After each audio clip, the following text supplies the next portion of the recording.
भगवान की जब असीम कृपा होती है तब पाँव दे यह मार्ग सोई, अतिशय कृपा राम की हुई, पाँव दे यह मार्ग।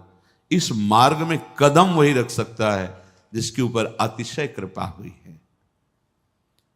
त्रिभुवन में सबसे बड़ा कार्य है चंचल मन को संसार से हटाकर प्रभु में लगाना।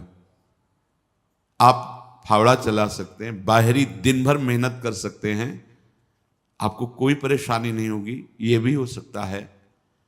लेकिन आप 5 मिनट बैठ करके मन को रोक कर प्रभु में लगाएं, इससे बड़ा कोई कार्य नहीं है।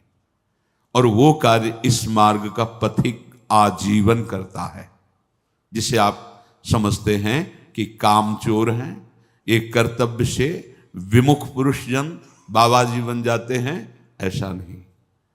परम कर्तव्य अनेक जन्मों से भूलते चले आए, इस जन्म में मुझे भगवान ने सावधान कर दिया, मुझे संतों का संग दिया, उससे विवेक के द्वारा हमारे समझ में आया कि संसार की सेवा रूप कर्तव्य कर्म करते हुए मन को निरंतर प्रभु में लगाना ये जीवन का कर्तव्य है, यही परम धर्म है, यही परम लाभ है।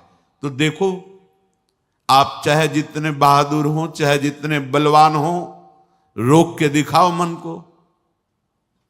मन को रोक के दिखाओ तो तुम्हें बलवान समझें।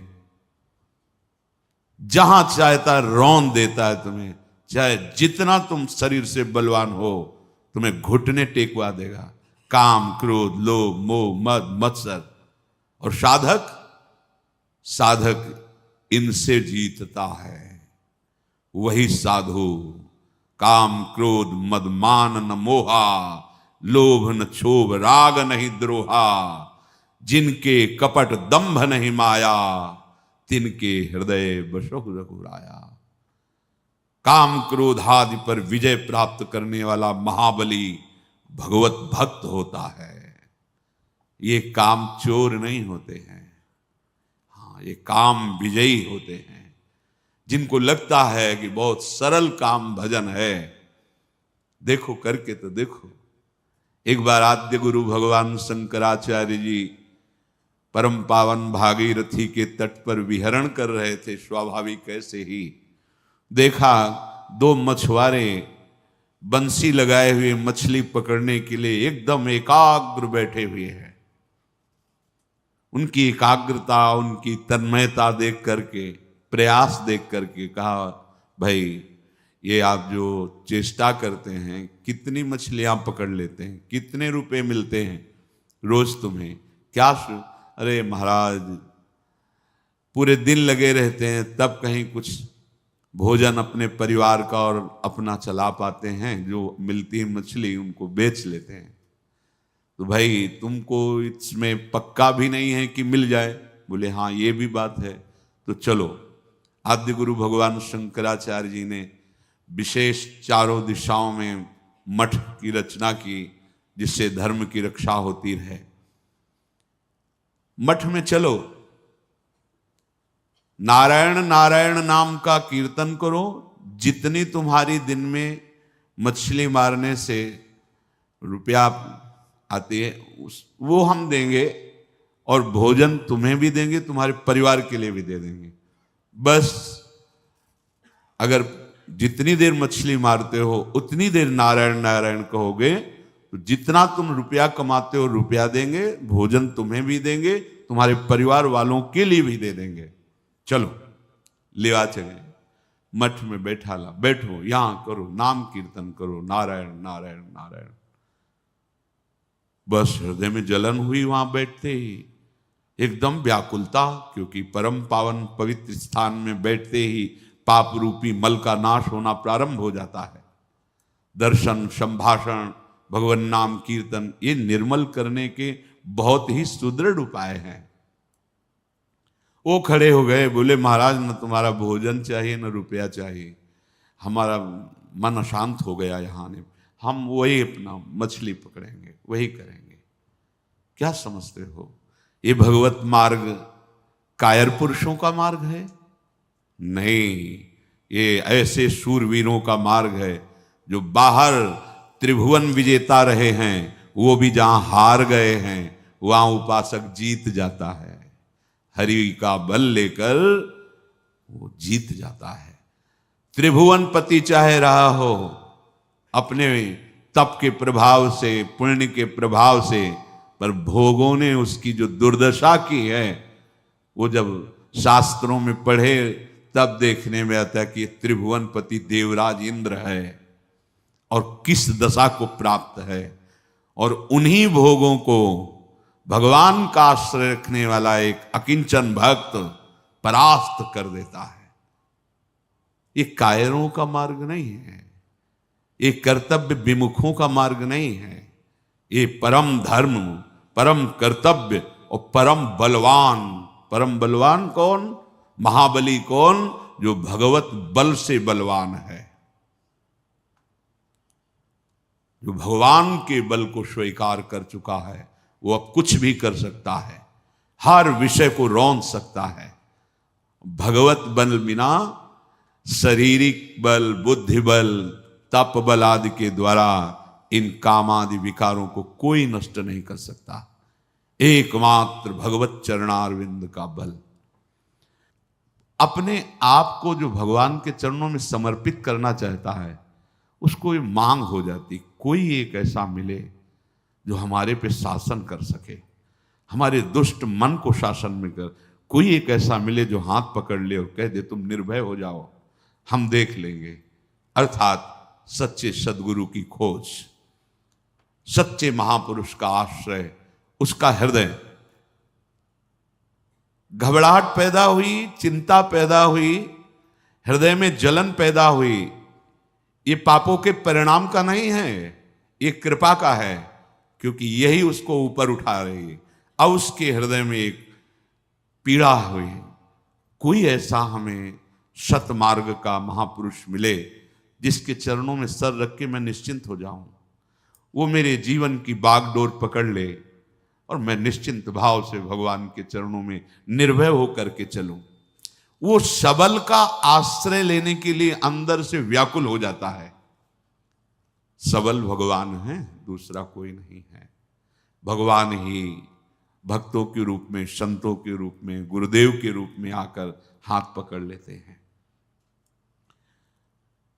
उसके हृदय में एक दृढ़ भावना हो जाती कि मैं ऐसे महापुरुष के चरणों में गिर पड़ूं, जाकर प्रणत हो जाऊं कि जिसके वचन से हमें विश्वास हो जाए कि मुझ जैसे नीच का भी काम हो जाएगा, भगवान मिल जाएंगे, हम निर्विकार बन सकते हैं, हम संत मार्ग में चल सकते हैं।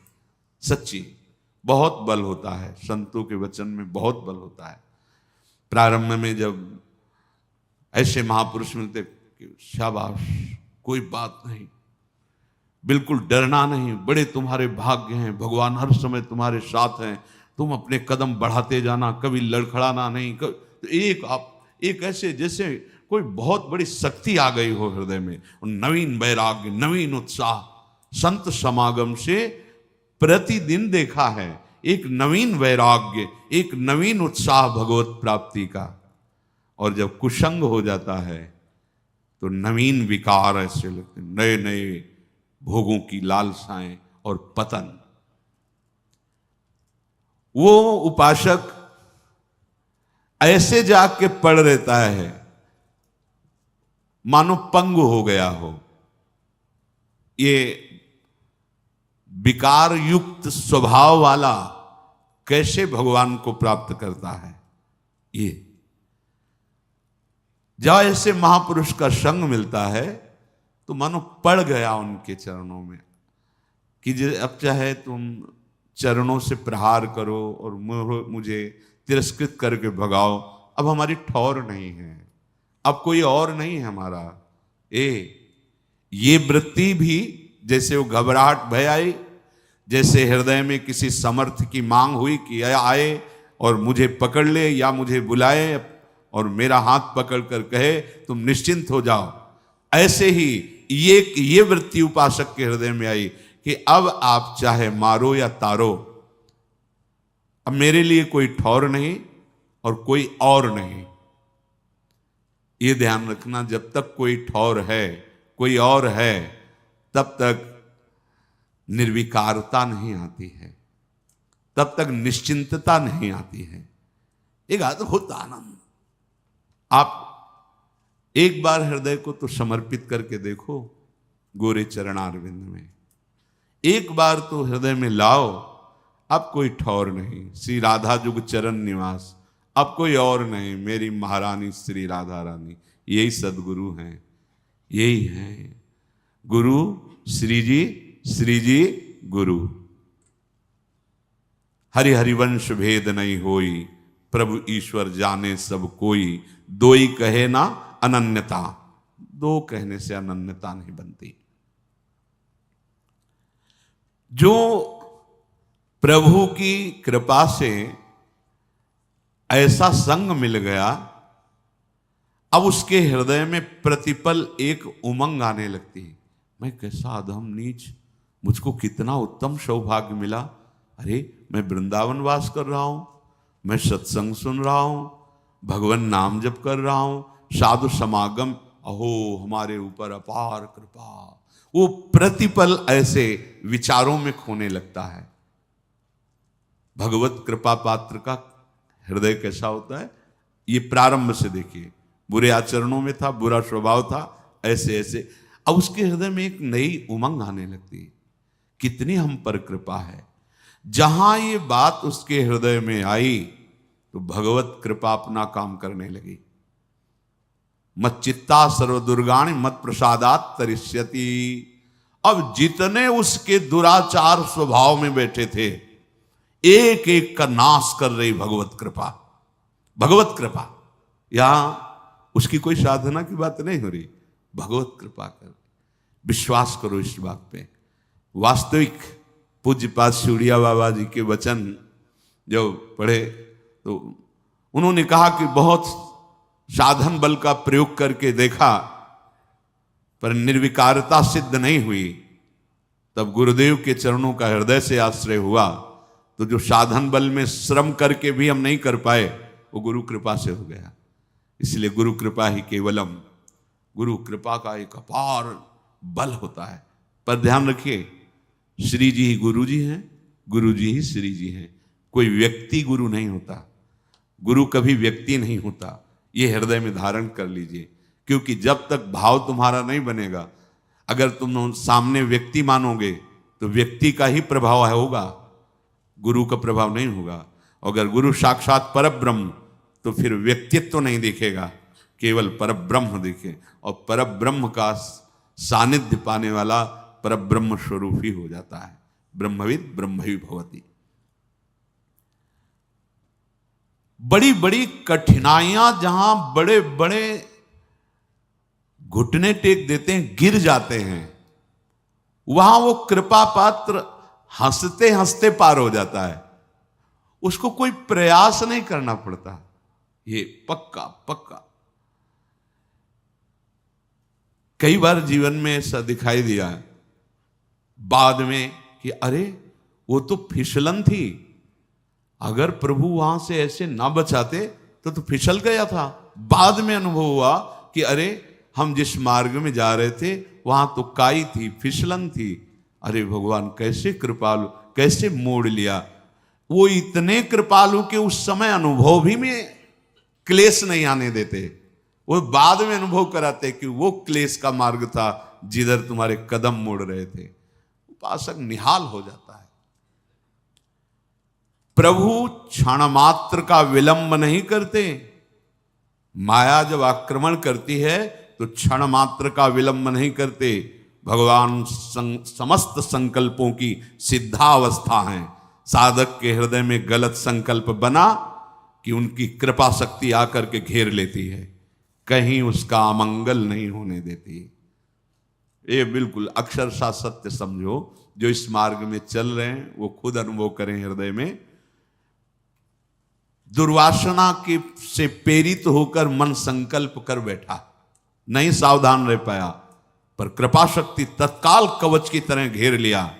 इसके कई रूप हैं, भरी बाजार में पिटवा भी देगी, तुम्हारा घोर अपमान करवा देगी, तुम्हें ऐसा करवा देगी कि आपको लगेगा संसार में मुंह दिखाने लायक नहीं। हाँ, अब चलो हरि का मुख देखो। संसार के मुख दिखाने के लिए तुम्हारा जन्म नहीं हुआ, तुम्हें हरि का मुख देखने के लिए जन्म हुआ है। कृपा के बहुत से स्वरूप हैं। अगर आप भगवत शरणागत हो रहे हैं, थोड़ी मनमानी शुरू कर दी है, तो ध्यान रखना कृपा का मृदु से मृदु भी विधान हो सकता है और कठोर से भी कठोर विधान हो सकता है, पर होगी वो कृपा ही। जो भगवत कृपा है वो कुसुम से भी कोमल विधान कर सकती है और वज्र से भी कठोर विधान कर सकती है। तैयार रहना। ये वज्र से कठोर विधान उसी के लिए होता है जो अहम से युक्त हो करके मनमानी आचरण के लिए कदम उठाता है, तो भगवत कृपा फिर कठोर विधान की रचना करती है, क्योंकि अब तुम बच नहीं सकते। कृपा का विधान लागू हो चुका है, अब तुम देखो यही है, इसी को कृपा कहते हैं। अब तुम बच नहीं सकते, माया के फंद तुम्हें फंसा नहीं सकते, अब तुम्हें डूबना पड़ेगा प्रेम में। अब तुम्हें डूबना ही होगा भजन में, अब तुम्हें डूबना ही होगा भगवान के नाम रूप लीला गुण में, क्योंकि आप तुम शरणागत हो गए तो कृपा का अब विधान लागू हो गया। तो काहे को वज्र से कठोर विधान को आप स्वीकार करोगे? भोगना पड़ेगा। वो ऐसी कृपा है पक्का, ऐसी स्थिति पैदा कर देगी कि केवल एक मार्ग रहेगा, हरि शरणम। बहुत फिर जलोगे। इसलिए अभी बुद्धि है, होश में हो जाओ तो कुसुम से भी कोमल विधान करने वाली कृपा प्रभु तक पहुंचा देगी। और अगर आप मनमानी करेंगे तो छोड़ने वाली तो है नहीं, ये पक्का। इसीलिए सब निर्भय हो जाते हैं शरणागत कि ठीक है, अगर हमारे कदम भी विपरीत गए तो कृपा शक्ति है ना, वो संभाल लेगी। तो वो पुचकार के फिर नहीं संभालती, जैसे पुचकार के समझाया जा रहा है, वही कृपा शक्ति से ये सत्संग मिल रहा है, वही कृपा शक्ति कोई ना कोई आ जाएगा पक्का। ये जीवन में देखा है, जहां कदम लड़खड़ाए किसी न किसी संत के रूप में वही बोला गया है जो अंदर कमजोर हो रहा है। जहां हम कमजोर हो रहे हैं, उपासक जहां कमजोर हो रहा है, वही उसको उपदेश दिया। कौन कौन बोल रहा है? वही कृपा शक्ति आकर के उसकी वाणी में बैठ करके मुझे समझा रही। नहीं समझ में आया, चलो आगे। अब वो अपना जो रूप रखेगी वो इतना भयंकर कठोर होगा कि आप सह नहीं पाएंगे और भाग नहीं पाएंगे।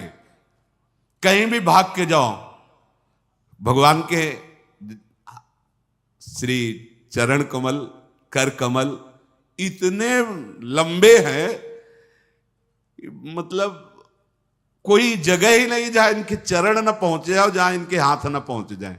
दोनों बात समझ लो। वामन रूप में आए थे, बढ़ाना शुरू किया नपना, अब ब्रह्मलोक के आगे तो है नहीं, तो इसलिए वहीं तक रुक गया। तो इतना ही थोड़ी कि केवल ब्रह्मलोक तक, अगर ऐसे और भी तो और भी बढ़ते चले जाते, अनंत महिमाशाली। तो इनकी कृपा भी तो अनंत है, कृपा के बहुत लंबे हाथ है। भागो। तभी तो शरणागत का जो रहस्य, शरणागति का जान जाता है शरणागत, वो निश्चिंत हो जाता है। अब मुझे कोई परवाह नहीं। अगर कुछ उद्दंडता भी मन करेगा ना, तो भगवान की कृपा सुधार देगी, ऐसे सुधार देगी ना, दोबारा उधर जाएगा भी नहीं, जाएगा भी नहीं। लिख लो, पर वो बहुत कड़ुआ विधान होगा। अब तो डॉक्टर ने ऑपरेशन करना ठान लिया है, अब आप बच नहीं सकते पक्का। ऐसे ही जब इसका रहस्य समझ में आता है तभी मन नाच उठता है कि ऐसा कौन कृपालु है, ऐसा किसका स्वभाव है। हम सबके ऊपर कृपा शक्ति का कार्य प्रारंभ हो गया है। विश्वास रखना, कृपा शक्ति का कार्य प्रारंभ हो गया है। जैसे आप नाम ले रहे हैं तो हरिवंश कृपा, हरिवंश कहाँ है? मानव देह कृपा से, नाम जब कृपा से, धाम श्री राधिका कृपा बिनु सबके मनन अगम, साधु संग अब मोहि भा भरोस हनुमंता बिनु हरि कृपा मिले। कृपा कृपा कृपा कृपा लागू हो गया विधान कृपा का। करो दंडता, देख लेना कृपा का जो भयंकर रूप तुम्हारे सामने। कई रूप हैं इसके, जहां से तुम गड़बड़ी करना चाहते हो वहीं तुम्हारे अहम में, यहां दर्द हो रहा है, चलो अस्पताल, अब तो कैंसर हो रहा है। यह है कृपा। जिस शरीर से तुम मनमानी करना चाहते थे भाई, अब दो चार महीने तुम्हारा जीवन, अब क्या 2-4 महीने की जीवन, बस 2-4 महीने का जीवन। अब कोई रिश्ता नाता किसी से नहीं, कोई संबंध किसी से, कोई भोग नहीं, राधा राधा राधा राधा राधा राधा। लागू हो गई कृपा शक्ति। ये अपार कृपा, असीम कृपा। ये लोग कहते हैं कि ये प्रतिकूलता, ये अपमान, ये असाध्य रोग, भजन का क्या यही फल होता है? नहीं, भजन का ये फल नहीं है। ये कृपा का संविधान लागू तुम्हारे ऊपर, क्योंकि तुम बहुत उद्दंड बच्चे हो, इसलिए कृपा ने ऐसे भयावह रूप से घेर लिया कि अब एक ही मार्ग रह गया है, राधा राधा राधा। सच्ची कहते हैं, सच्ची। हम सबके ऊपर अब कृपा का विधान लागू हो गया है और वो चल रहा है। भागो, भाग लो, कितना भागो, कृपा शक्ति तुम्हें घेर करके तुम्हारा मंगल करेगी। हाँ, भागोगे नहीं तो इसी जन्म में काम हो जाएगा।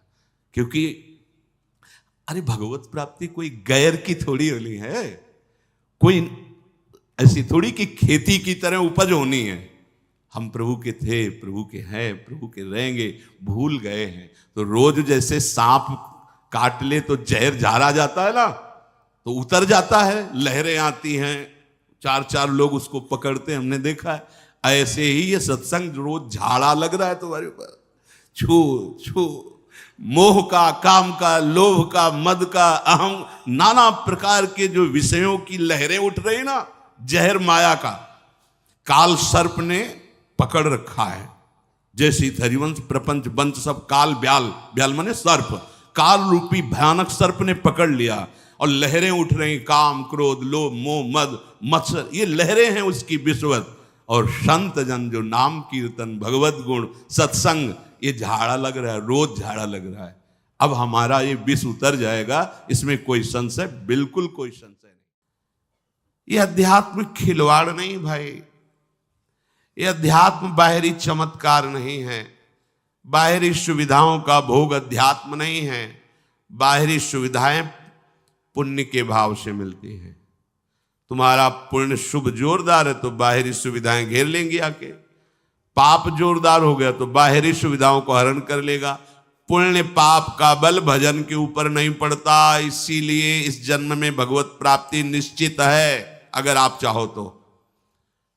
इसमें प्रारब्ध जो पुण्य पाप का है कोई प्रभाव नहीं डाल सकता। पुण्य बल से खूब वैभव बढ़ जाए या पाप बल से सब अपहरण हो जाए, कोई फर्क नहीं पड़ता, वो उपासक भजन बल से युक्त रहता है।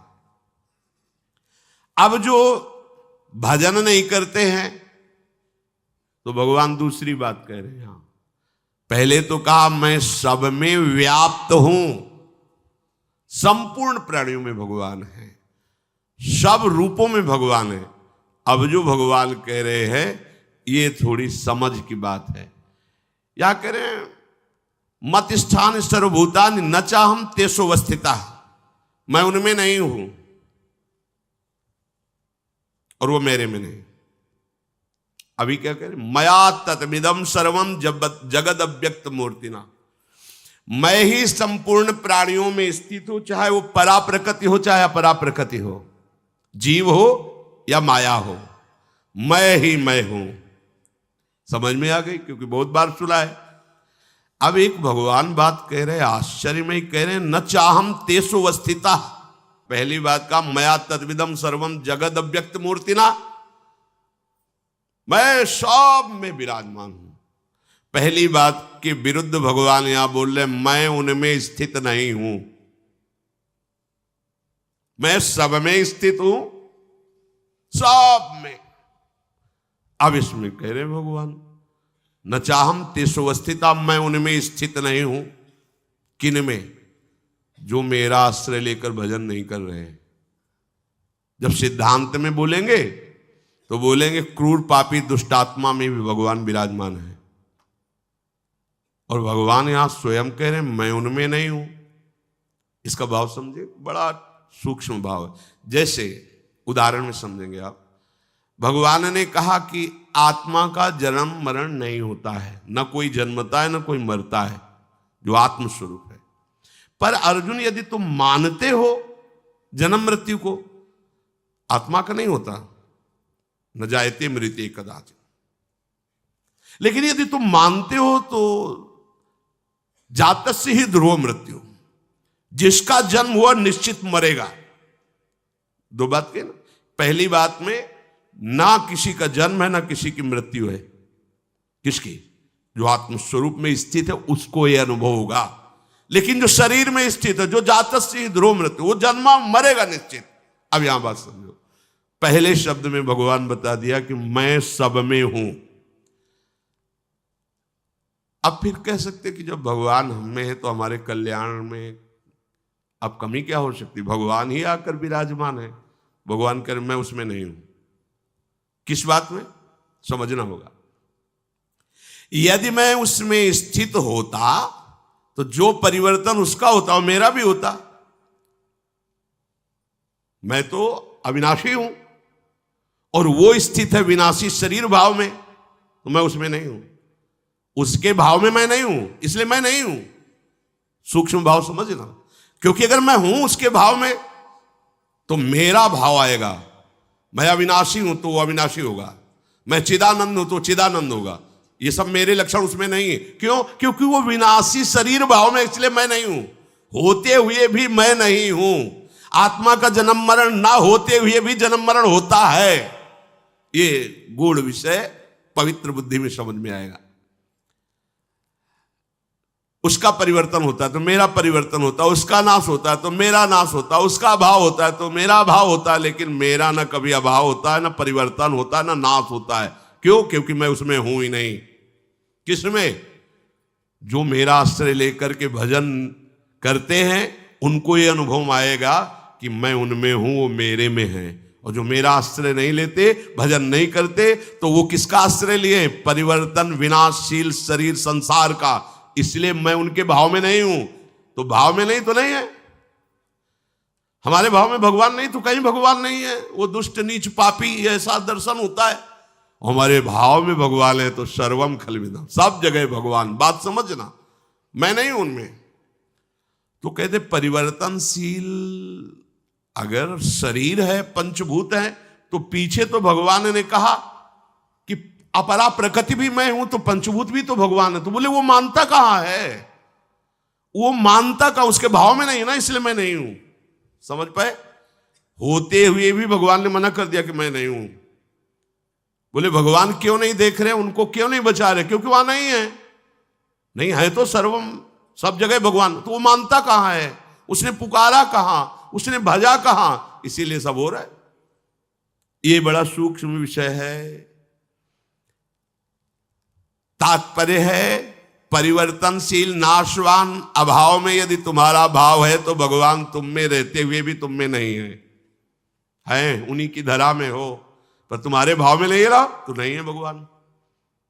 जैसे शिल्पिल्ले बाई को कोई आकार विग्रह नहीं दिया था गुरुजी ने, ऐसे पत्थर को टुकड़ा दे, प्योर पत्थर, कोई आकार नहीं, और कहा ये तुम्हारे भगवान श्याम सुंदर है।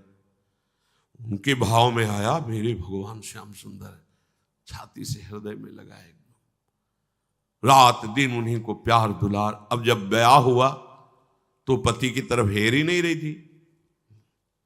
पति ने देखा कौन सा किसकी छवि क्या, तो देखा एक पत्थर का टुकड़ा है, हमसे ब्याह किया, हमारी तरफ तो देख रहे पत्थर के टुकड़े एक देर जल में फेंक। भारी व्याकुलता, कूद पड़ी। अब तो प्राण त्याग देंगे, अपने प्रभु के बिना मैंने नहीं जी सकती। जल से निकल करके पत्थर का टुकड़ा, और सामने ललित त्रिभंगी मुरली मनो है ना उस पत्थर में, उसके भाव में नहीं है ना, वो फेंक दिया पत्थर का टुकड़ा। वहां भांग जिससे बांटी जाती थी वो बट्टा धन्ना जी को दिया, ये भगवान है तुम्हारे। बालक थे तो शालिग्राम भगवान को नीचे बैठाल दिया और बट्टा को ऊपर ऐसे रख दिया। बोले बड़े ठाकुर चाहिए कि छोटे? बोले हमें तो बड़े ठाकुर चाहिए। तो हाँ बड़े वाले ऊपर स्वामी है, ये ले, बस नहा के इनको नहला देना और पवा के इनको तुम पा लेना। साक्षात ठाकुर साथ घूमते थे ना। भांग के बट्टे में अगर हमारा भाव नहीं तो नहीं है ना, वो तो भांग का बट्टा, कोई श्री विग्रह थोड़ी। हमारे लिए नहीं है, उनके लिए है। बस ये बात समझना है।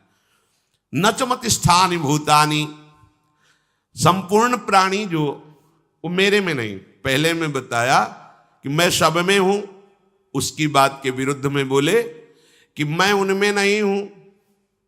अब इसमें दूसरी बात में सब मेरे में है, उस बात के विरुद्ध कह रहे वो प्राणी मेरे में नहीं है। क्योंकि यदि मेरे में स्थित होते तो मेरा निर्विकार स्वरूप हो, निर्विकार हो जाते। बोले नहीं, अब ये तो भगवान में स्थित है, ये तो भगवान के समान है। क्योंकि भगवान में स्थित नहीं है, वो विकारों में स्थित है। इसलिए भगवान कह रहे वो मेरे में स्थित नहीं है, मैं उसमें स्थित नहीं हूं। प्रभु जैसे निर्विकार हैं वैसे ही वो निर्विकार हो जाएगा। प्रभु जैसे परमानंद में है वैसे वो परमानंद हो जाएगा। प्रभु सब काल में, सब समय में, सब व्यक्तियों में है, तो ऐसे ही उसको अनुभव हो जाएगा मैं ही सब में हूं। जो यहां सो सारे जगत में, भेद खत्म। तो मैं उनमें स्थित नहीं हूं, वो मेरे में स्थित नहीं है। कौन? जो प्रभु से विमुख हैं। प्रभु हैं सब में, पर जिनके अंदर प्रभु का भाव नहीं है, तो प्रभु वहां विराजमान होकर भी कहते मैं वहां नहीं हूं। जैसे दुर्वासा जी को कहा कि जो केवल मेरी अनन्यता में है, मेरे भजन में है, वो केवल मुझे जानते हैं, तो मैं केवल उन्हीं को जानता हूं। देख लो, सर्वज्ञ भगवान क्या कह रहे हैं? वो मुझे जानते हैं, मेरे अनन्य है, तो मैं उनका अनन्य हूं, मैं केवल उन्हीं को जानता हूं। वो मेरे हृदय है, मैं उनका हृदय हूं। साधु हृदय मई हम। क्या भगवान सबके हृदय नहीं है क्या? फिर क्यों कह रहे साधु हृदय मई हम? उन्होंने अपना हृदय दे दिया तो मेरा हृदय ही उनके हृदय में स्फुरित हो गया। आपने हृदय संसार को दिया तो भगवान हृदयेश्वर हृदय में रहते हुए कह रहे मैं तुम्हारे हृदय में नहीं हूं, चिंता मत करो, मनमानी जो करो अवश्य में भोक्तव्यम कृतम कर्म शुभाशुभम। वो आपने हृदय विहारी भगवान को पहचान कर अपना हृदय उनके हवाले कर दिया, तो कह रहे चिंता मत करो, हम तो हम सर्वपापेभ्यो मोक्षयिष्यामि मा शुचा। तुमने माना कि मैं हूं तो आप निश्चिंत हो जाओ। तुमने माना कि यहां भगवान नहीं है तो मैं नहीं हूं, हम आंख मुंदे हैं, नहीं है, मान लो नहीं है, तो भोग रहे हैं, जन्म मरण को प्राप्त हो रहे हैं। श्री भगवान कह रहे मैं उनमें स्थित नहीं हूं, वो मेरे में स्थित नहीं है। बोले अब इनकी भगवान में स्थिति है। भाव वस्तुतः संपूर्ण प्राणियों का उत्पन्न होना, संपूर्ण प्राणियों का पालन होना, संपूर्ण प्राणियों का सृजन होना और संपूर्ण प्राणियों के रूप में होना, ये केवल भगवान ही है। प्राणियों का भरण पोषण धारण स्थिति मैं ही हूं। पर जो मेरा भजन नहीं करते, मेरा आश्रय नहीं लेते, मैं उनके भाव में नहीं हूं ना, तो नहीं हूं। जाकी रही भावना जैसी, वो मेरे में स्थित नहीं है, इसलिए मैं उनमें स्थित नहीं हूं। जो मेरे भाव में है मैं उनको रोम रोम में अनुभव कराता हूं कि प्रभु विराजमान, कण कण में अनुभव कराता हूं प्रभु विराजमान। इसलिए इस भाव को हम हृदय से स्वीकार करें। हम कभी अकेले नहीं हैं, हमारे साथ प्रभु हैं। किसी भी समय में ऐसा वो समय नहीं जहां प्रभु ना हो, तो इस समय भी प्रभु हमारे हैं। इस समय यही है, सब में है, हम में भी है, सब जगह यहां भी हैं, सब समय में इस समय भी हैं, सबके हैं, वो हमारे भी हैं। ये भाव के बिना भक्ति पूर्ण नहीं होती। कभी आप अपने को अकेला मत समझिए, आपके प्रभु आपके साथ हैं। ये तभी समझ सकते हो जब मुख में नाम चलेगा। मुख में हो राम नाम, राम तेरे हाथ में, बंदे तू अकेला नहीं, राम तेरे साथ। ये कब अनुभव हुआ? जब मुख में राधा वल्लभ लाल को हृदय ध्यान, मुख नाम। फिर बोलो अब किसकी जरूरत पड़ेगी? जब आपको लगेगा प्रभु मेरे साथ हैं, प्रभु मेरे हाथ में है। हाथ का मतलब होता है जैसा मैं चाहूंगा वैसा मेरे प्रभु करेंगे। ये आगे की स्थिति में होता है जैसा मैं चाहूंगा। पहले तो तुम्हें जोई जोई प्यारो करे सोई मोई भावे, ऐसी स्थिति बनानी होगी। फिर भावे मोई जोई सोई सोई करें प्यारे, ऐसी स्थिति अपने आप प्राप्त हो जाएगी। प्रश्न उत्तर में आते हैं, कहते हैं कि भगवान का हमने कभी कुछ बुरा तो किया नहीं, भगवान ने हमारे साथ बड़ा बुरा किया, एक ही लड़का था उसको छीन लिया। अब क्या उत्तर उनको दे, इतने मोहांधकार में फंसे हुए, अब क्या उनको उत्तर दे। तुम्हारा लड़का था, तुम जान पाए? तुम्हारी क्या सामर्थ्य है कि तुम कुछ एक अंगुली की भी रचना कर लो? पुत्र बनाना तो बहुत बड़ी बात है, तुम्हारी अंगुली काट दी जाए, तुम नई उसको प्रकट कर दो तो जाने कि तुमने पुत्र रचना की है। अरे पागल, वो भगवान का ही है। जितने समय के लिए यहां जो लीला के लिए आया कि अंतर ध्यान हो गया, तुमने उसे अपना मान लिया, प्रभु को अपना नहीं माना, इसलिए तुम्हें शोक, ये दंड तुम्हें मिल रहा है, ये तुम्हें दुख भोगना पड़ रहा है। भागवत में श्री चित्रकेतु जी के चरित्र में आता है कि उनके बहुत सी रानियां थी, बहुत से में 1 करोड़ रानियां थी। वो संतान के लिए बहुत व्याकुल रहते थे, किसी भी रानी से गर्भ नहीं हुआ। धर्म का आचरण करते थे, संतों पर भाव रखते थे। तो एक दिन देवर्षि नारद जी और अंगिरा जी आए उनके इस मोह का नाश करने के लिए कि तुम पुत्र की जो हठ लगाए बैठे हो वृत्ति, ये ठीक नहीं है। आकर कहा कि राजन, तुम जो उदास रहते हो ठीक नहीं है, ये पुत्र प्राप्ति की चाह का त्याग करो और श्री भगवान का भजन करो। ये कुछ दिन का जीवन है, पुत्र आदि तो एक लौकिक मान्यताएं हैं, लौकिक संबंध है, उनका हमें ज्ञान की जरूरत नहीं इस समय, क्योंकि ममता रत सन ज्ञान कहानी व्यर्थ होती है। जो ममता से युक्त है उसके ऊपर ज्ञान का प्रभाव नहीं पड़ता। मुझे पुत्र चाहिए, यदि आप हम पर कृपा करके आए हैं तो हमें पुत्र दीजिए। तो आपको पता होना चाहिए, यहां सृष्टि की कोई भी वस्तु एक रस नहीं रहती, इसलिए प्राप्ति में हर्ष होता है और बिछोह में शोक होता है। तो आपको पता है आपको भी हर्ष और शोक ही होगा, पर ममता से जो युक्त होता है उसको ज्ञान की बातें समझ में नहीं आती। उनका आप जो कामना कर रहे हैं ठीक है, भगवान की कृपा से उसकी पूर्ति होगी। सबसे बड़ी जो रानी थी वो गर्भवती हुई, संतान हुई, बेटा, ओ बड़ा हर्ष। अब तो जे ही राज दरबार से समय मिलता सीधे भाग के बड़ी रानी के महल में। जो अन्य रानियां थी वो आपस में बैठकर संगोष्ठी की, जैसे रसिकों की संगोष्ठी होती है ऐसे प्रपंचियों की भी होती है कि अब तो राजा हमारी तरफ देखते ही नहीं, बोले आना, उनके बेटा हो गया, हमारे बेटा नहीं, तो इसलिए बोले हम सबको राजा की तरफ से दूर करने वाला यही तो है ना बेटा, मार देते हैं, बेटा मर जाएगा तो फिर आगे चलकर हम सबसे प्यार करेंगे, ऐसा ही।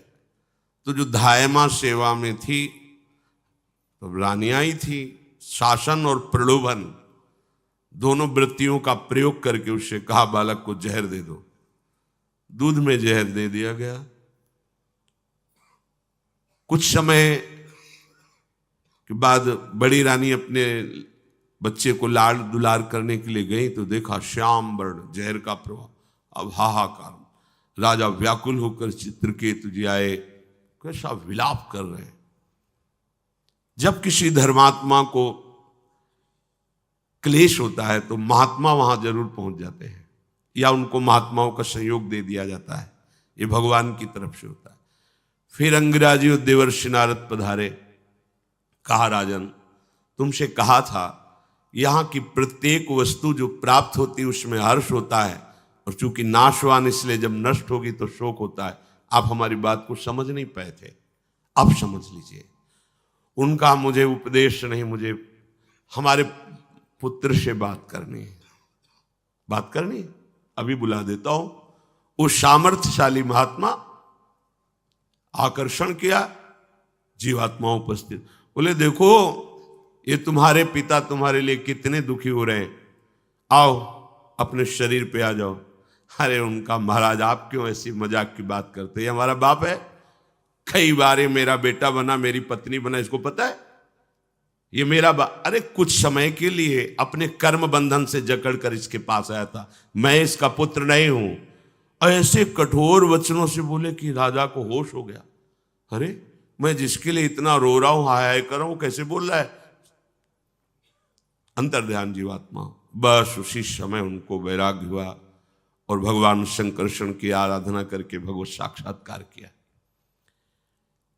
इस संसार को हम सत्य मान रहे हैं, रिश्ते नातों को सत्य मान रहे हैं। क्यों? भगवान कह रहे असत दधाना पुरुषा, क्योंकि उनको मेरे पर श्रद्धा नहीं है, इसलिए उनकी ये दुर्गति हुई। क्या दुर्गति? वर्तमान में शरीर से राग हो जाना, शरीर संबंधियों से राग हो जाना, शरीर भोगों से राग हो, वर्तमान में दुर्गति है। इसका परिणाम तो दुर्गति है ही है, केवल दुर्गति परिणाम है, केवल दुर्गति। और प्राय हम सब इसी में फंसे हुए हैं। मृत्यु संसार वर्तमनी, भगवान कह रहे हैं यहां मरना ही मरना है, सब प्रतिक्षण मर रहे हैं। बोले हम तो नहीं मर रहे हैं, हम तो बर्थडे मनाते हैं। कहां मर रहे हैं? अज्ञान है, इसलिए तुम नहीं जान पा रहे। जैसे हम यमुना जी के समीप गए और पहली दृष्टि जो जल देखा वो कहां निकल गया, तुम समझ नहीं पाए, और हमें लगता है ये वही यमुना जी का जल है जो मैं पहले से देख रहा हूं। वो दृष्टि जो गई वो तो बहुत दूर निकल गया। ऐसे ही ये संसार के जितने भी व्यक्ति, पदार्थ, वस्तु, ये सब इतनी जोर से चलायमान है कि आपको पता नहीं चल पा रहा कि गति हो रही। आपको लग रहा है मैं स्वस्थ और बढ़िया, प्रतिक्षण मर रहे हो। आपकी श्वास नष्ट हो रही, आयु नष्ट हो रही, स्वास्थ्य नष्ट हो रहा है, आपको पता नहीं है। मृत्यु संसार वर्तमनी, यहां मरना ही मरना है, विनाश ही विनाश है, पर तुम्हें समझ में नहीं आ रहा। जैसे कसाईवाड़े में जीव बंधे होते हैं, बकरे, गाय आदि, भैंसे आदि, तो उनको भी चारा डाला जाता है, क्योंकि 2-4 दिन बाद नंबर आएगा, तो ऐसे नहीं रखते, वो भी चारा डालते। अब वो बड़े आराम से खा रहा है, पंखा चल रहा है, खा रहा है, सोच रहा है बहुत बढ़िया जगह आ गए, लेकिन उसको ये पता नहीं कि दीवार के बगल में गड़ासा लगा है, नंबर आने पर तुरंत काट दिए जाओगे। ठीक ऐसी हमारी दशा है। स्त्री भोग, संसार भोग, राग सब इकट्ठा है। हम बड़े मौज में, और ये पता नहीं कि काल रूपी कसाई केवल समय का इंतजार कर रहा है। आया, पूरे के पूरे को नष्ट कर दिया, कुछ नहीं बचा।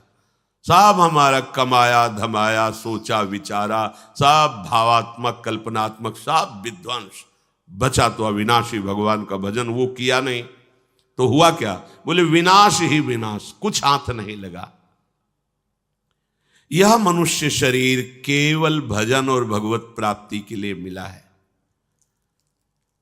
भगवान ने कृपा करके संपूर्ण कर्मों के फल को रोक करके आपको मनुष्य बनाया है। ये आप अपने कर्म से मनुष्य नहीं बने। कबहू करी करुणा नर देहि, देत ईश बिनु हेतु, बिनु हेतु, बिना किसी हेतु के भगवान ने हमें शरीर दिया है भगवत प्राप्ति के लिए।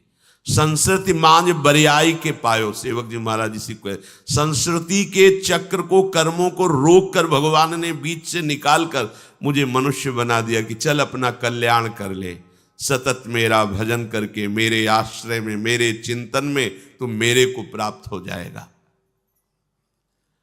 ऐसे बढ़िया अवसर को प्राप्त करके हम भगवान से वादा भी करके आए थे गर्भ में, बस एक बार निकाल दो इस नर्क से, दोबारा इस नर्क में नहीं आऊंगा, ऐसा भजन करूंगा। हम भूल गए और फिर लग गए। भूमि परत भा ढाबर पानी, तिम जीवई माया लप, यहां जन्मे फिर वही नया प्रपंच। ये अम्मा, ये बप्पा, ये भैया, ये रुपया पैसा, भोग सामग्री नया नया लग रहा है। अनंतों बार भोग चुका है, पर उसे नया लग रहा है। विस्मृति के गर्त में पड़ा हुआ उसे नया लग रहा है। पूरा जीवन फिर उसी प्रपंच में, और फिर मृत्यु, फिर जन्म। कभी तो विचार करो इस पर कि यह हमारी दुर्गति तब तक चलती रहेगी जब तक श्रीहरि में हमारी श्रद्धा समर्पित नहीं होगी। क्योंकि इसका विशुद्ध ज्ञान श्रद्धावान को ही होता है। श्रद्धावान लभते ज्ञानम तत्परा शैतेन्द्रियः, ज्ञानम लब्ध्वा पराम शांति मचिरेणाधिगच्छति। यहां 2 बार ज्ञान शब्द का प्रयोग है। पहला ज्ञान है शास्त्री, जो सुन रहे हैं, पढ़ रहे हैं। ये ज्ञान तभी सफल माना जाता है जब आप अपनी इंद्रियों पर शासन करके आचरण सुधार लें, और जब आप जितेंद्रिय होकर इस ज्ञान का चिंतन करेंगे तो आपको बोध हो जाएगा।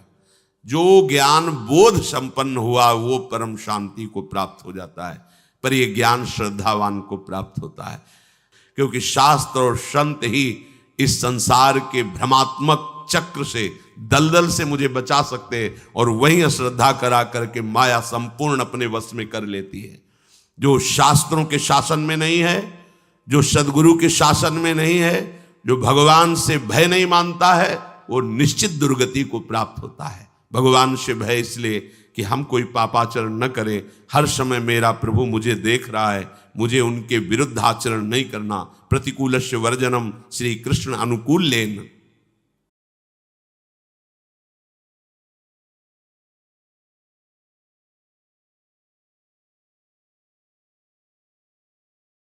श्यामाजू के चरणों का जिसने दृढ़ता पूर्वक हृदय से आश्रय ले लिया, हृदय से दृढ़ता पूर्वक, अन्य कोई आस भरोस नहीं, ऐसा प्रताप उदय होता है स्वामिनी जी के चरणों का कि त्रिभुवन का हर पद, हर सुख, हर सम्मान धूरी के समान नजर आता है। सच्ची मानिए, भगवदानंद जरा सा स्फुरित हो जाए तो ब्रह्मादिक के भोग सब विषम लागत ताहि, नारायण ब्रज चंद की लगन लगी है जाए।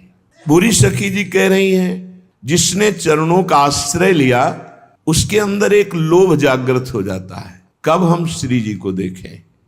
अगर ऐसा नहीं लोभ जागृत हुआ तो कहीं अन्य कोई आश्रय है, कोई भोग वासना है, अभी कोई छिद्र है जिससे आपका भजन रस क्षीण हो रहा है, कोई इंद्रियों की विलासिता धर्म विरुद्ध है, नहीं तो श्री जी के चरणों का आश्रय लेने मात्र से इतना हृदय पावन होने लगता है कि रुदन होने लगता है, कब मिलोगी प्यारी जो। जिनको श्री जी के दर्शन की लालसा जग गई तो स्वर्ग आदि का सब वैभव, ये सब बिल्कुल अच्छा नहीं लगेगा, रुचि ही नहीं रह जाएगी। अब तो एक ही नशा चढ़ता है, कोई प्यारी जू प्यारे जू की बात सुना दे। एकमात्र युगल सरकार से हमारी मित्रता, हमारा परिचय, हमारी आशा का विषय एकमात्र युगल सरकार। किसी और की तरफ आंख उठाकर भी नहीं देखना। हमसे चूक हो जाएगी यदि किसी और को अपना मान लिया। जो रात दिन ऐसे समय व्यतीत करते हैं, ऐसे महापुरुषों की यदि जूठन मिल जाए तो ठीक जैसी उनकी स्थिति है ऐसी स्थिति उस उपासक की हो जाए। हे किशोरी जू, सहज में करुणा वरुणालय आप कृपा करती हो, हेतुकी कृपाल हो, हम पर कृपा कर दो, क्योंकि हम में कोई साधन नहीं, हम तो विषय पंख में डूब रहे हैं, विषय रूपी दलदल में धस रहे हैं। भोरी सखी समझना, प्राय ये विकल ही रहती, जो पद देखो हाय हाय स्वामिनी जो कम मिलोगी कम। तो ऐसा लग सकता है किसी को कि भोरी सखी इतनी विकल है, श्री जी मिली नहीं। कोई ये मत समझना कि भोरी सखी प्रियालाल से एक सेकेंड के लिए भी अलग है। नेत्र भर के प्रतिपल रूप पान करते हुए, निरंतर समीप रहते हुए भी ऐसा आभास होता है कभी मिले नहीं, और वो मिलने की छटपटाहट, ये प्रेम। मेरा मन प्रेम रस से तृप्त है, छका हुआ है। हर समय कुंज निकुंजों में प्यारी जू की चरणों के पीछे डोलता है, और कहीं यमुना का पावन पुलिन नहीं छोड़ता। प्रतिपल अपने आराध्य देव युगल सरकार की रूप माधुरी देखकर अपने तन मन बलिहार करता रहता हूं। बाके बिहारी के साथ मेरी स्वामिनी जी गलवैया दिए हुए डोल रहे, मैं उनके पीछे पीछे, मेरा मन प्रेम रस में छका है। उपासक की जो विरह अवस्था होती है वो मिलन में अमिलन, बिना विराग के अनुराग जागृत नहीं हो सकता। ये दृढ़ गांठ बांध ले। भजन में तन्मयता है तो आप ये पकड़ पाओगे। कभी कभी भजन के आनंद में आप उमंगन में हैं और उसी समय मन निकल करके किसी विषय में फंसा देगा, क्योंकि आनंद में आप, और अगर सावधान साधक है तो बचा लेगा, नहीं तो कई दिन का अंतराय पड़ सकता है उस आनंद में स्थित होने के लिए। वैरागी पुरुष के हृदय में अनुराग का प्रादुर्भाव होता है। ऐसा नहीं कि रागी पुरुष के हृदय में हो नहीं सकता। अगर वो रागी का राग प्रभु की तरफ बदल जाए तो बहुत जल्दी अनुराग हो जाए। हमारी विशेषता तभी है जब हम प्रभु से अपनापन करके भजन परायण होकर धर्म पूर्वक जीवन व्यतीत करें। अगर हरि शरणम नहीं, भजन नहीं, तो उनसे खर माने गदहा, सूकर, सुअर और श्वान कुत्ता, कुत्ता सुअर गदहा अच्छे। हे प्रभु, संसार में जो जीव तुम्हारा नहीं हुआ उसका जीवन व्यर्थ है, व्यर्थ है। वो काम क्रोध लोभ मोह मद इनसे मत्सर, इनसे जलता रहेगा, जल जाएगा। ये भोग हमारे समय को नष्ट करते हैं, सार्थक नहीं करते। अगर सत्संग नहीं सुना जाए तो चाहे जहां रह जाए बुद्धि भ्रष्ट हो जाती है। हृदय से कह रहा हूं, अगर नाम जप नहीं करोगे, भगवान का आश्रय नहीं लोगे, तो ऐसी हवा है माया की तुम्हें कोई नहीं बचा सकता। वो आपसे ऐसे आचरण, ऐसी क्रियाएं करा देगी जिस अगर भगवान के आश्रित हो, चूक हो भी जाती है, निंदा हो भी जाती है, अपमान हो भी जाता है, तो एक शब्द याद रखो, नामे भक्ता प्रणश्यति। भगवान कह रहे मेरे भक्त का नाश नहीं हो सकता। रात न प्रभु चित चूक किए की, करत सुरत सै बार हिए की। चूक हो गई, भगवान संभाल देंगे, उनकी प्रबल प्रचंड माया है। ऐसा असहनीय होना चाहिए बैरागी के लिए विषय कि जैसे बढ़िया खीर बना के, बढ़िया मिठाई बना के रखे हो, कान में कोई आग कह दे इसमें विष मिला है तो आप खा नहीं सकते। ऐसा दुर्विषय आपके लिए नाना प्रकार की भोग सामग्री होनी चाहिए भगवत प्राप्ति के लिए। एकांत में बैठा हुआ, हथेली पे कपोल रखे, अश्रु प्रवाह करता हुआ हा राधा हा कृष्ण बार बार पुकार रहा है, और ऐसे भगवान के ध्यान में मगन जो है उसका जीवन धन्य है। चाहे वो वृंदावन में हो, चाहे वो किसी भी देश का वासी हो, कहीं भी रह रहा हो, जो भगवान के चिंतन में सुप्रवाह करके निर्विषय चित्त से भगवान के ध्यान में तन्मय है, धन्याति धन्य उसका जीवन है। आप सच्ची मानिए, जो भक्त होता है वो क्रियाएं नहीं देखता है, भक्त कारण तत्व को देखता है। इसका कारण क्या है? ये जो क्रिया हुई इसका कारण क्या है? किसी में दोषों की बाहुल्यता होती, गुण बहुत कम होते हैं, किसी में गुणों की बाहुल्यता होती, दोष बहुत कम होते हैं। कि हमारे संपर्क में जो भी व्यवहार करने वाले व्यक्ति आवे, हमें ऐसा व्यवहार करना चाहिए, पहला तो भगवत भाव, इनमें प्रभु हैं ऐसी भावना, अपने को बचा लोगे आप उनके दुर्व्यवहार से। और दूसरी बात, जब ये पता चले कि दुष्ट स्वभाव का है तो इतना मृदु व्यवहार करो कि तुम्हारे व्यवहार से उसके दुष्ट स्वभाव में कमी आवे और सत स्वभाव बढ़ने लगे। तब तो तुम माने जाओगे भगवान का भजन करने वाले। तुम जलती आग में और पेट्रोल डालने वाली बात करोगे तो उसकी दुष्टता और बढ़ जाएगी। दुष्टता को साधुता के द्वारा दमन करके उसकी साधुता को बढ़ानी चाहिए, जिससे उसका तमोगुण घटे, सतोगुण बढ़े। तो ये तुम्हारी भागवतिक सेवा बन जाएगी। भोगों में तो निराशा कर लो, जगत में निराशा कर लो, लेकिन परमार्थ में निराशा नहीं होनी चाहिए। हमारे हृदय में निराशा आ गई परमार्थ से तो फिर पतित हो जाएंगे। निराशा ना आने पावे भगवत मार्ग में, किसी भी स्थिति में अगर निराशा आ रही हो तो फौरन किसी संत महात्मा से मिलो। जिसको सत्संग मिल गया, अब निश्चित हो गया उसे भगवत प्राप्ति हो जाएगी। बस सत्संग छोड़ना नहीं, सत्संग पकड़े रहना। और सत्संग मिलने के बाद जब भजन में रुचि बने तो समझना चाहिए सत्संग मिला है। अगर भजन में रुचि नहीं तो सत्संग नहीं है। विचारवान संतों की अनुभवयुक्त वाणी का सत्संग जो सुनो, उसे बिल्कुल अक्षरशः अपने जीवन में उतारो। भगवान कहते हैं कि ये शब्द स्पर्श रूप रस गंध में 5 ज्ञानेंद्रियां लेकर मन सदैव विचरण करता रहता है। अगर आप इनको भगवान को अर्पित कर दें तो बंधन मुक्त हो जाए, या ज्ञान से युक्त हो जाए, तो जो तत्व को जानने वाला उपासक है उसको कोई कर्म नहीं बांध पाता। कैसे नहीं बांध पाता? वो कर्म करता हुआ भी नहीं बंधता। वो देखता हुआ, सुनता हुआ, छूता हुआ, सूंघता हुआ, खाता हुआ, चलता हुआ, ग्रहण करता हुआ, बोलता हुआ, मलमूत्र का त्याग करता हुआ, सोता हुआ, श्वास लेता हुआ, आंख खोलता हुआ, मूंदता हुआ, संपूर्ण इंद्रियां इंद्रियों के विषय में बरत रही हैं। इंद्रियां इंद्रियों के विषयों में है, पर वो कुछ नहीं कर रहा, उसे कोई भी फर्क नहीं पड़ेगा। ये है सिद्धावस्था। देखना नेत्रेंद्री का कार्य है, सुनना श्रोत्रेंद्री कान से, स्पर्श करना स्पर्श का, और सूंघना ये घ्राणेंद्री, और स्वाद लेना मीठा खट्टा चरफरा रसना रसेंद्री। ये इंद्रियां रस ले रही हैं, आप इनके दृष्टा हैं, आप थोड़ी भोग रहे हैं।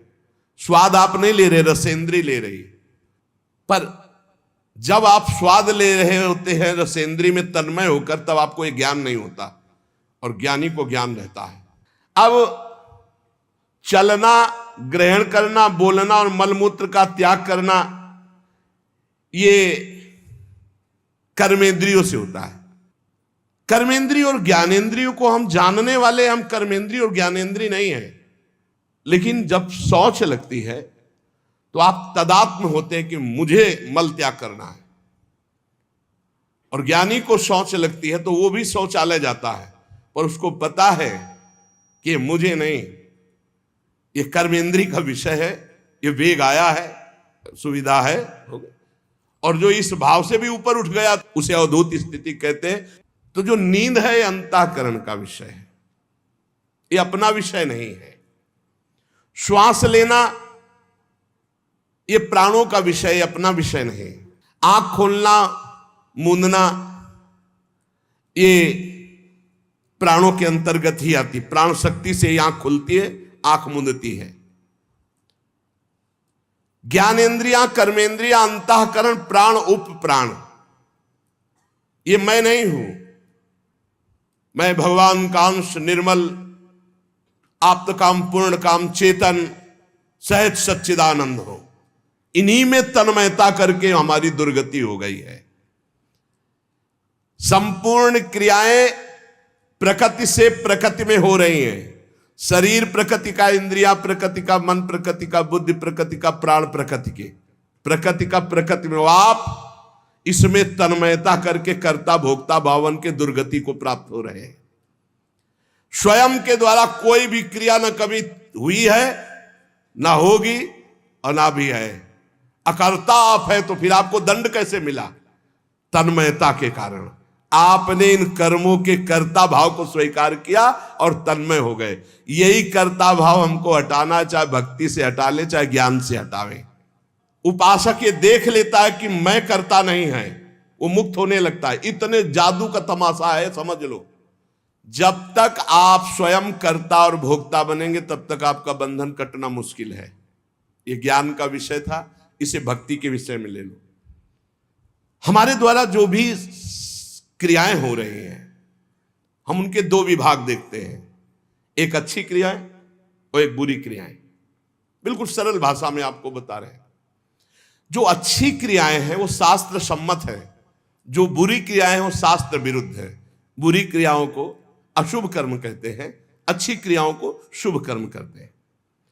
शुभ और अशुभ कर्म ये गुणों से प्रेरित होते हैं। सतोगुण तो शास्त्र सम्मत, रजो और तम मिश्रित या तमोगुण या घोर रजोगुण ये शास्त्र विरुद्ध आचरण कराएंगे। अब अपने को भगवान की शरण में हो जाना, गुणों की शरण में नहीं।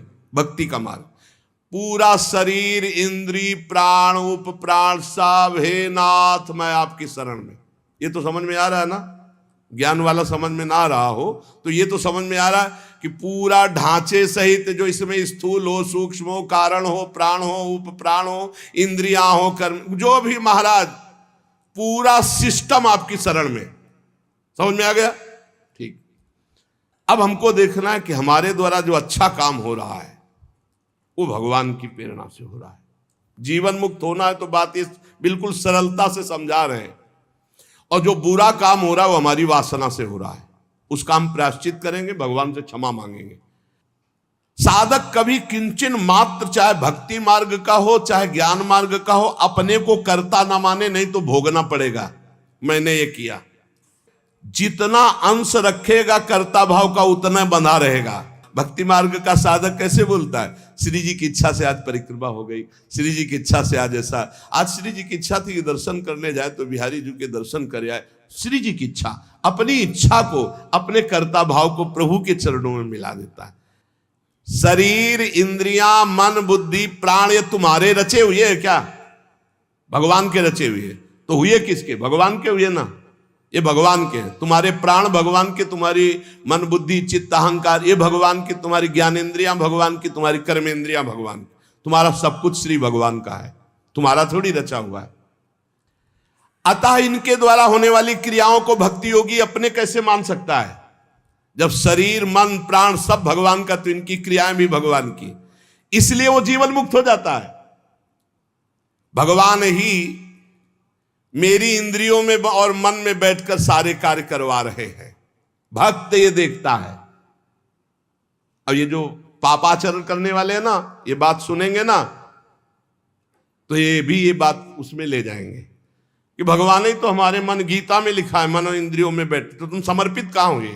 तुम तो अहंकार की धरा में हो। अहंकार में काम, क्रोध, लोभ, मोह, मद, मत्सर ये दोष रहते हैं। यही बिना गुरुजनों के समीप बैठे शास्त्र समझ में नहीं आता। शरीर आदि वस्तुएं अपनी ना थी, ना है, ना रहेगी। कैसे? तुम्हारा अधिकार है शरीर पर? कुछ अधिकार नहीं। एक रोम अभी झरना चाहे ना, वो झर जाएगा, दोबारा लगा नहीं सकते। बेमतलब में अहंकार किए हो, मैं ऐसा कर सकता हूं, मैं ऐसा। ईमानदारी से भगवान की वस्तु भगवान को समर्पित कर दो और कुछ नहीं करना। मस्त।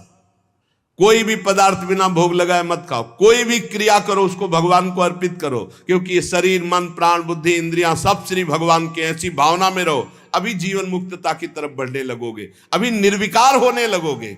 जब इनको प्राण, इंद्रिय और मन को भगवान का देखोगे तो निर्विकार हो जाओगे। जब अपना मानोगे तो विकारी हो जाओगे। न प्राणों का संग, न इंद्रियों का संग, न बुद्धि का संग। उस समय देखो असंग। तुम अलग हो, ये अलग है, पर तुम अलग नहीं देख पाते, इन्हीं में मिल जाते हो। आकर्षण, खिंचाव, लगाव, महत्व, ममता, कामना। इसीलिए जो सच्चा उपासक होगा कभी निंदा नहीं, कभी प्रशंसा नहीं। जो योगी है वो आसक्ति का त्याग करके केवल भगवत अर्पण, शास्त्र सम्मत कार्य करता है। इंद्रिया, शरीर, मन, बुद्धि, अंतःकरण ये परम शुद्ध हो जाते हैं जब केवल भगवत प्रीत्यर्थ। पाप होते हैं स्वयं प्रीत्यर्थ, अपने प्रीत्यर्थ, और भगवत प्रीत्यर्थ होते हैं परम पवित्र, हृदय पवित्र, शरीर पवित्र, इंद्रिया पवित्र, बुद्धि पवित्र।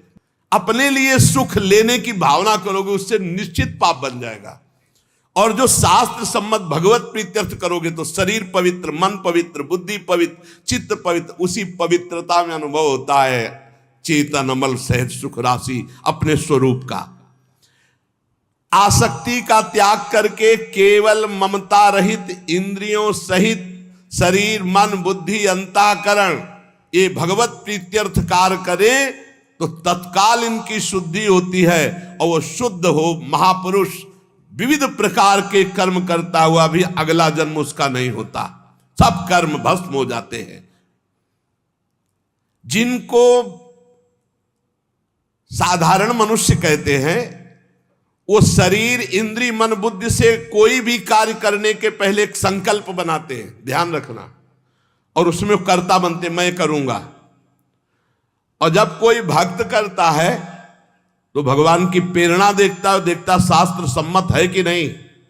भगवत प्रेरणा से ये कर्म हो रहा, इस कर्म में शास्त्र आज्ञा है कि नहीं? हाँ है। तो इंद्रियां, मन जो उसमें बर्ताव कर रहे हैं वो सब भगवान के है, प्रेरणा भगवान की, और कार्य का फल भी भगवान को समर्पित, वो जीवन मुक्त हो गया। आसक्ति का त्याग करना बड़ा कठिन है। शरीर आसक्ति, इंद्रियों में आसक्ति, मन में आसक्ति, बुद्धि में आसक्ति, चित्त में आसक्ति, इस आसक्ति का ही त्याग होता है सत्संग से, फिर ध्यान से प्रायः होती रहती है। मेरे पास जो कुछ भी है, शरीर, इंद्रिया, मन, प्राण, बुद्धि, चित्त, धन, संपत्ति, मकान, स्त्री, पुत्र, परिवार, ये सब भगवान का दिया हुआ है। और रात दिन भगवान का भजन करने की चेष्टा करो। राधा राधा राधा। बहुत कठिन है संसार से मुक्त होना। जो योगी है वो फल का त्यागी होता है, कर्म का त्यागी नहीं। कर्म जो आया उसको किया और फल वो भगवान को समर्पित कर दिया। कर्म भी भगवान को समर्पित कर दिया। पर कर्म त्यागी का मतलब मैं ये कर्म क्यों करूं जब मुझे फल की आकांक्षा नहीं। नहीं, कर्म करना चाहिए। गृहस्थ में हो तो अपने अपने धर्मानुसार जो आपको कर्तव्य कर्म मिला है, विरक्त हो तो अपने अपने धर्मानुसार जो आपको कर्तव्य कर्म मिला है। भगवान ने कहा मेरे लिए कोई कर्म नहीं, फिर भी मैं कर्म करता हूं। सबको कर्म करना चाहिए, पर कर्म फल में भगवान के ऊपर उसको समर्पित कर देना चाहिए। कर्म फल में समान भाव रखना ये योगी का लक्षण है, और कर्म फल में वो कर्म अभिमानी पुरुष का लक्षण कि ये फल मिला, नहीं मिला तो अश्रद्धा हो गई, अशांति हो गई। लेकिन जो योगी है वो सुख दुखे समय कृत्वा लाभा लाभो जया देव, चाहे हानि हो, चाहे लाभ हो, चाहे जय हो, चाहे पराजय हो, चाहे सुख हो, चाहे दुख हो, उसमें समान भाव रखता। क्यों? कर्म फल की आशा ही नहीं की, हमें तो केवल कर्म करने का आदेश था। उसको कर्म किया, शास्त्र सम्मत, फल तो भगवान को समर्पित है। कर्म करना और कर्म फल की त्याग वृत्ति रखना तो तत्काल शांति प्राप्त होना शुरू हो जाएगी। देखो कितना आनंद है। हम कर्म फल चाहते ही नहीं, हमें करना है, हमें भजन करना है, हमें साधन करना है, हमें अपने अपने जो कर्म है वो करने, वो फल की तरफ भगवान देखे। जोई जोई प्यारो करे सोई मोई भावे, अभी शांति। युक्ता कर्म फलम त्यक्त्वा शांति में अपनोति नैष्ठिकीम। जितना जलन, जितनी अशांति फल को लेकर के है, कर्म को लेकर सावधानी नहीं है, फल को लेकर है। फल में बोले अब हमें भगवान से श्रद्धा हो गई तो तुम्हारा ही पतन होगा, भगवान का थोड़ी वहां कुछ होना, तुम्हारा ही पतन होना है। सकाम मनुष्य कामना के कारण फल में आसक्ति हो जाती है, इसलिए वो बंधता है, जलता है, दुर्गति को प्राप्त होता है।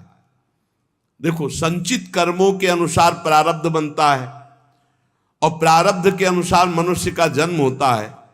और मनुष्य जन्म में जो नए कर्म होते हैं, नए कर्म संस्कार बनते हैं, वो तुरंत उठकर संचित में चले जाते हैं। भोगना तो प्रारब्ध ही पड़ता है, शुभ और अशुभ।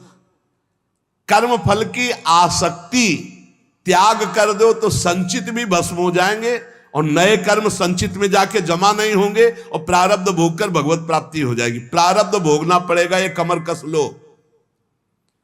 ये जो तुम्हें कह रहे हैं कि हम नष्ट कर सकते हैं छूछा से, भगवान बोल रहे हैं, जगत गुरु बोल रहे हैं, हम नहीं बोल रहे। प्रारब्ध भोगना पड़ेगा, अवश्य में भोक्तव्यम कृतम कर्म शुभाशुभम। भूल भुलैया में मत फंसो।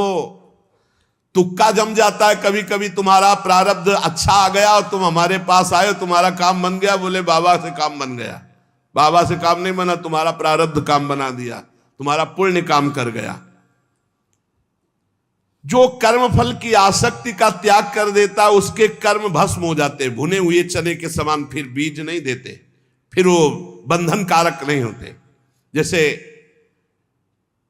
भुना हुआ चना है, अब ना उसमें अंकुरण होगा, ना पेड़ होगा, ना उसमें बीज होगा, जड़ से खत्म हो गया, अब उसमें कोई सत्ता नहीं।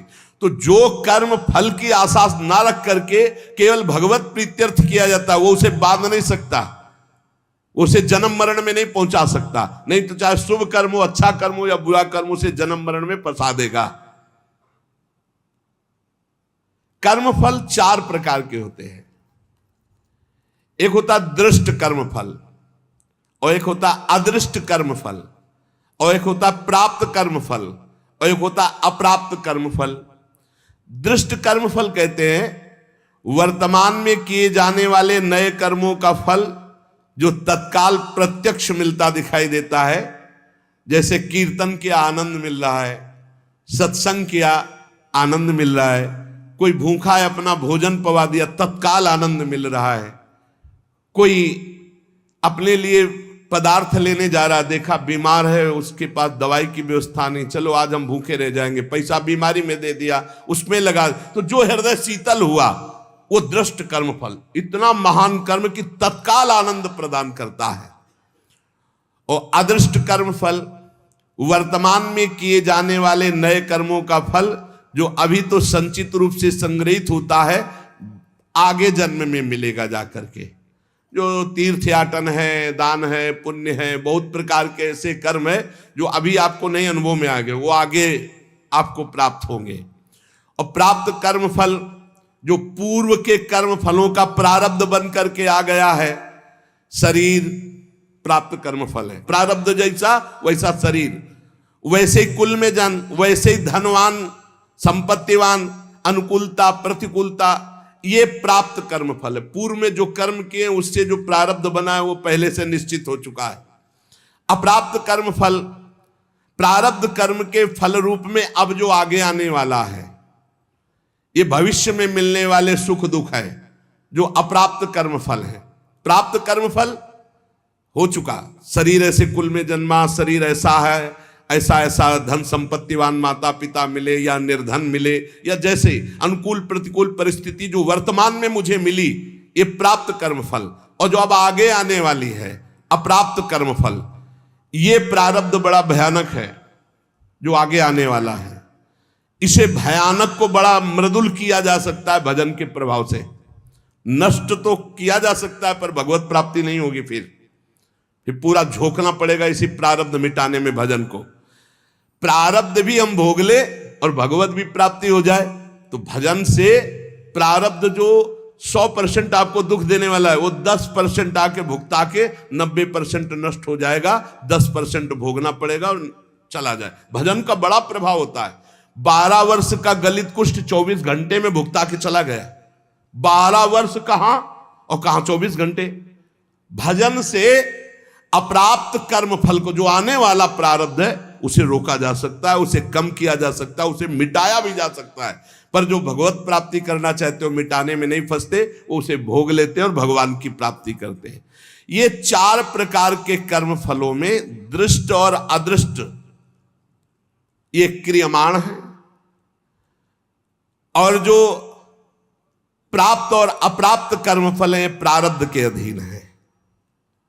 दृष्ट कर्म फल आग्रह नहीं रखना, मिलने पर प्रसन्न या प्रसन्न ना होना। अदृष्ट कर्म फल आशा रखना, प्राप्त कर्म फल में ममता न करना, मिलने पर सुखी दुखी ना होना। अप्राप्त कर्म फल मिट जाए ऐसी आशा न रखना, ये भक्त के हृदय में होता है। चारों प्रकार के कर्म फल भक्त के हृदय में कोई प्रभाव नहीं डाल सकते। इसलिए उपासक को चाहिए कि भगवान की प्रसन्नता के लिए शास्त्र सम्मत कर्म करे, कर्म फल भगवान को समर्पित कर दे, निरंतर नाम जप करे, तो इस कर्म की झंझटों से बचकर भगवत प्राप्ति हो जाएगी। नाम जप और भगवत समर्पण, ये 2 शास्त्रों में बहुत जोर की बात है। जो कुछ मेरे पास है मैं सहित भगवान को समर्पित, नाम जप, सब ठीक हो जाएगा, बुद्धि ठीक हो जाएगी, मन ठीक हो जाएगा, कर्म संस्कार मिट जाएंगे, भगवत प्राप्ति हो जाएगी। नाम संकीर्तनम यस्य सर्व पाप प्रणाशनम। खूब नाम जप करो और अपने आप को भगवान को समर्पित कर दो। शेष भगवान देख लेंगे, संभाल लेंगे। शेष चर्चा आगे। श्री राधा वल्लभ लाल की।